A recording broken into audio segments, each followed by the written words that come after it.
2020 की रात में 10 बजे कदमा थाना को सूचना मिली कि रामनगर स्थित जयंती अपार्टमेंट रोड नंबर 3 में वहाँ पे एक फ्लैट में मृतका का शव तो पड़ा हुआ है, एक महिला का, जो जली हुई अवस्था में है।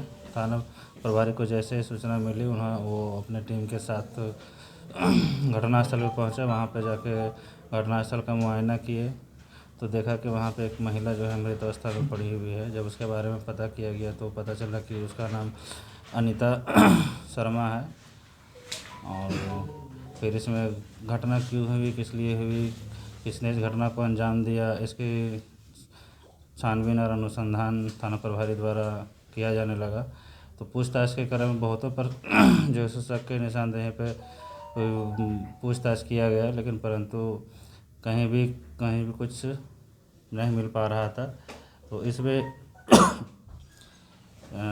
मृतिका का एक दोस्त था। जब CDR निकाला गया तो एक दोस्त पता चला जो उसके साथ पूर्व में दोस्ती था, उसके साथ काम करता था। उससे भी पूछताछ किया गया। पूछताछ के क्रम में उन्होंने बताया कि हमारा और इसके साथ जो है सो लिव रिलेशन में हम लोग रहते थे, और ये बात जो है सो हमारे घर में हमारे बच्चों को, पत्नी को ये बात पसंद नहीं थी।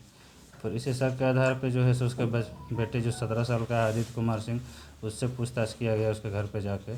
जो पूछताछ किया गया, कड़ाई से पूछताछ करने के बाद उसने जो है सो अपना इस घटना को अंजाम देने का बात को स्वीकार किया, और उसने उसकी निशानदेही पे फिर सभी चीज़ों को पहले से पूर्ण बरामद किया जा चुका था।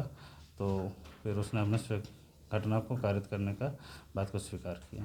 सर किस तरह से घटना की है, क्या बताया सर, किस तरह से अंजाम दिया? लड़का आदित्य जो अभी नाबालिग है, 17 साल का है, उसने अपने बयान में बताया कि पिताजी के साथ अनीता शर्मा का कुछ इलीगल रिलेशन था, लिव इन रिलेशन में रहते थे, जो हम लोग को पसंद नहीं था। हम लोग बार बार समझाए उसको, परंतु वो नहीं मानती थी। तो इसी कारण से हमने उसको जो है सो समझाने का बहुत प्रयास किया, परंतु वो नहीं मानती थी। इसलिए 31 दिसंबर की सुबह में जो है हम उसके घर पे गए थे। तो उसको जो है सो 200 रुपया मांगे पेट्रोल भरवाने के लिए कि मेरी स्कूटी में पेट्रोल ख़त्म हो गया है, हमको पेट्रोल भरवाने के लिए 200 रुपया दीजिए। तो उन्होंने उसको घर में बैठा के बातचीत करेंगे। बातचीत के क्रम में जो है सो लड़का उसको समझाने लगा, वो नहीं समझाने को तैयार थी। तो वो जो है आक्रोशित हो गया, और आक्रोशित होने के बाद जो है सो उसने इस घटना को अंजाम दिया। घर पे ही रखा हुआ चाकू इस्तेमाल किया गया? हाँ, घर में किचन में ही चाकू रखा हुआ था। किचन से उठा कर ही उस चाकू से वार किया। किरोसिन तेल का इस्तेमाल किया था क्या? नहीं, वो घर में सैनिटाइज़र रखा हुआ था, तो सैनिटाइज़र में तो अल्कोहल की मात्रा तो होती ही है। तो सैनिटाइज़र छिड़क के उसको जलाने का प्रयास किया गया। क्या कुछ बरामद हुआ है? वहाँ पे जो घटना में प्रयुक्त जो चाकू था, ग्लव्स था, पिट्ठू बैग, सैनिटाइज़र वगैरह जो है, जला हुआ जो वहाँ पे सामान था, वो सारा चीज़ बरामद किया गया है। घटना के बाद क्या पैसा वो सभी ले गई है? 200 रुपये उसको पेट्रोल भरवाने के लिए दी थी वो, तो उस पैसा को ले जाकर 200 रुपये पेट्रोल भरवाया जाके। अंजाम के बाद वो घर गया था या कहीं और चल गया था? वो घर चला गया था। कहाँ का रहने वाला है? कैसे इस पे शक आया? किसका पुत्र? रिलेशनशिप में जो लड़का था वो लोग कहाँ का रहने वाला? बागबेड़ा का रहने वाला। अरविंद कुमार जो नाम? हाँ, अरविंद कुमार सिंह। तो इसको कैसे शक आया आप लोगों को? उसके पिताजी से CDR के आधार पर जब निकाला गया तो उसके पिताजी से बहुत सारा कॉल था। जो